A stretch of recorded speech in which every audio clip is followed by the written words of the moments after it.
झांसी के बुंदेलखंड महाविद्यालय स्थित स्वर्ण जयंती सभागार में देवर्षि नारद जयंती का आयोजन किया गया।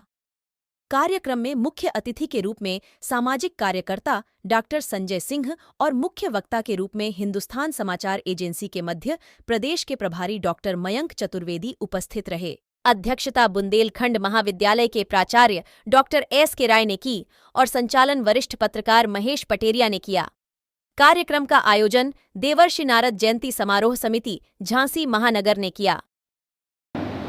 मित्रों, ये इलाका पता नहीं कैसे इस पर प्रकृति की नजर लग गई कि धीरे धीरे कई तरह की हर समय कोई भी भारत में विषमता है, चाहे असमय वर्षा हो, चाहे ड्राउट हो, चाहे फिर लू हो, और इवन अब तो कुछ इलाके में बाढ़ भी आने लगी है जो अप्राकृतिक रूप से।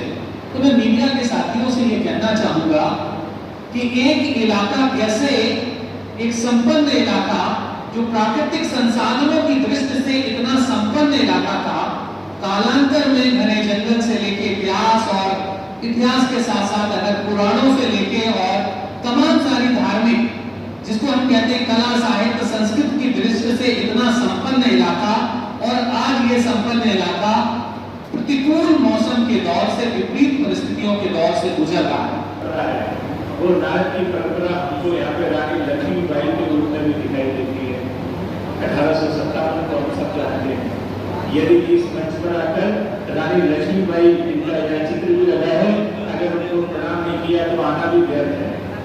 रानी लक्ष्मीबाई ने 1857 में यहाँ एक क्रांति की ज्वाला जगाई और वो मेरठ तक गई और मंगल पांडे खड़े हो गए।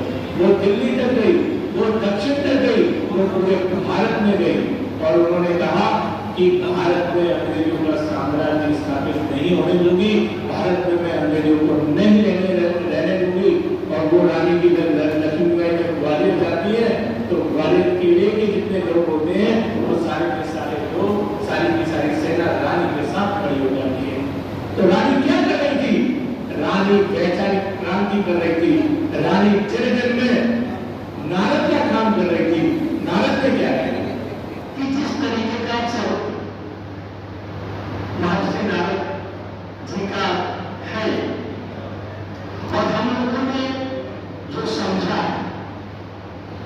वाकई वही चरित्र हम अपने पत्रकार साथियों में भी होना चाहिए। महर्षि नारद जिन्हें ऋषियों के देवता भी कहा जाता है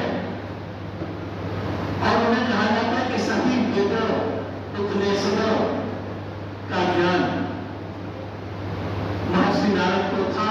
बताना कि हमारे बीच में आप जैसे कह रहे थे ना कि प्रहार होना चाहिए, समस्याओं को सामने लाना चाहिए, और इसके चलते या तो जनप्रतिनिधियों से या अधिकारियों से रूबरू तो होना ही पड़ेगा। तो ऐसा हमारे 2-3 पत्रकार साथी हमारे सामने दिख रहे हैं। तो उनमें से एक लक्ष्मी नारायण शर्मा जी हैं, सीधे जिला से टक्कर लिए, एक हमारे पुष्पम जी